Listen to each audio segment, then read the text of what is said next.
Alright, so I'm basically facing, I guess so. Thought I'd take a little series of videos to show the progress as I build my adventure. So we're facing somewhat south on Porpoise Drive. So what's been done so far is this little pavement repatch. That's when they put the water in. There's the water up there. And that's the hydro pole where we'll be taking electricity from. And building a little, what they call a dip service right there. So here we have the culvert. Only 20 feet, but when Al was helping me dig, he got his truck stuck on this side. And I helped drag him out, so he went and got a length of pipe and we extended it over here so it would be so easy to do that again. So yeah, I got the culvert in and the driveway in. Had to clear a few branches off, so they're stacked here and stacked over there. So here we come up our driveway. It's a sort of a historical thing here. The permit, got that last week. So this is where, I guess, the rubber hits the road, it gets more serious. And here's a little area that we carved out. Initially it was just carved out so we could get the digger in here to dig this little bit of a hole for the foundation for the little dip building. But I think I'm going to leave it in here. Maybe have a little small trailer or something down here so that people, when they stay, they could have a place to stay. So there's my water connection. Server pigs, where it shows me how far I have to build this thing back. Another one there. And that's, excuse me, property line goes way up there. It's a long skinny lot, so that's part of the challenge. Place to store anything, piled dirt.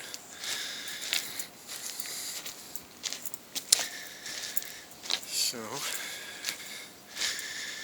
I had to take down a couple trees because they're close to the septic system, which is going to be placed right where this log is laying. So I don't want to pile dirt on top of where the septic's going to go. And here's our driveway.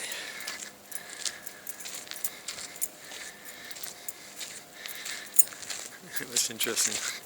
I haven't been to a lot for a while, and then I came back and there's a nice little sunflower growing here. I thought it was rather symbolic. I got a little baby one growing here.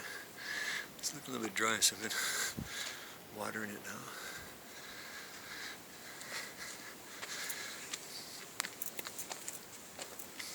Driveway's a little bit on the steep side here, but should be able to just get some road base down here without having gravel slip and slide and all that kind of stuff. So I come into the hole. It's going to be 3 stories. This is the walkout basement portion of it. But, deemed as a mechanical room. Should be 670 square feet. Interior, and there'll be a door basically right here. A window there, but I have to backfill essentially a berm around here to get my height restrictions complied with. So what I've been doing here is excavators did quite a great job. So this was dug out just by eye, and they got within a couple of inches one way or another, which was just perfect for typical type of forms, but I'm going to be doing fully insulated footings, and as such I'm going to have a layer of EPS foam underneath the footings, which requires it to be somewhat flat. So that's what I've been doing here, is had the survey guys come out and pin the corners, and I've been strung a line, leveled it up, and sort of been scratching the surface to get it flat and ish. It's not perfect, but it's a lot better than it was. And just show you some of the challenges, you know. I mean, that's a little bit of a bumpy thing there, so put foam over top of that, it's going to leave cavities and everything underneath, so I just wanted to get it a better surface for that to be on here. But got some really great material here. This is essentially, the native material here is fabulous. The cement guy came out to take a look at it, you know, for quoting me prices and stuff. He took a look at this section right here with the sand and the gravel, and he goes, yep, when I'm mining in my for his supply of aggregates, sand and cement just up the street here, about a couple miles away, he says, that's what I look for when I'm mining, and that's what we make cement out of. And I, well, and it compacts beautifully, as you can see. This wall was carved out, oh, I don't know, February-ish. It's lots of rains and stuff, and it's still vertical, which is amazing. Mind you, I mean, I built these little, you know, overshoots, whatever you want to call them. The water mostly drains, but it gets a little bit of a half-inch puddle here and there because of the compaction, 1,000-pound compaction. Puts a little bit of clay up at the top, and it puddles and runs a little bit, and then you get this little bit of erosion here.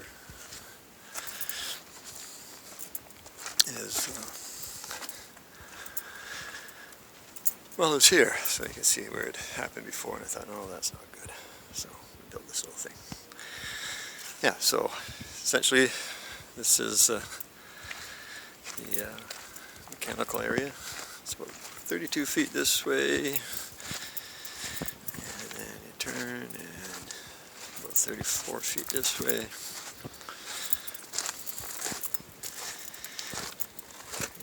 And then you get all these wonky angles, which really look good in the drawings, but now that I'm starting to build it, I'm going, hey, that's a lot of cutting and bending of rebar.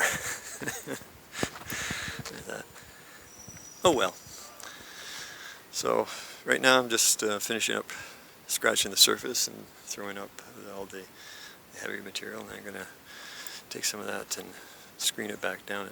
That's 1/4 inch screen mesh, and just down a thin layer on top of that and sort of compact that a little bit.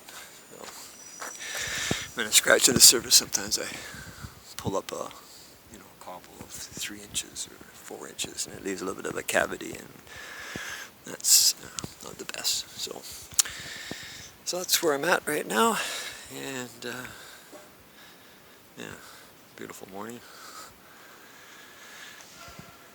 Not much room for anything here. Well, there's a little tool shed for that. Alrighty, yeah, time to get to work.